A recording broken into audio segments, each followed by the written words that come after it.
বলছেন যিনি শাস্ত্রের অধ্যয়ন করেছেন, জপ ধ্যান করেছেন, তারা দেখলেই বুঝতে পারেন যে এই জীব পুণ্যাত্মা না পাপী। যেটা অবাক হবেন, খুব সহজে বোঝা যায়। লোকজনকে দেখলে না বোঝা যায় যে এই লোকটি, এই যে পুঁটলি পেছনে পুণ্যের পুঁটলি আছে না পাপের পুঁটলি আছে। গীতাতে বলছেন উৎক্রামন্তম স্থিতং ওয়াপি ভুঞ্জানম ওয়া গুণান্বিতম বিমূঢ়া নানুপশ্যন্তি পশ্যন্তি জ্ঞান চক্ষুষঃ।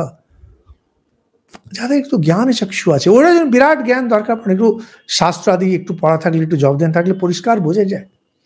ওখানে বলছেন যে যে জীবকে দেখা যায়, এখানে বলছেন পুণ্যাত্মা পাপাত্মা, পরিষ্কার বোঝা যায় লোকটা কেমন। হ্যাঁ, ঠাকুর বলছেন তুমি লক্ষণ না দেখে তুমি শীষ চালা বানাও, সেই জন্য তোমার দল ভেঙে যায়। দেখতে হয় কেমন।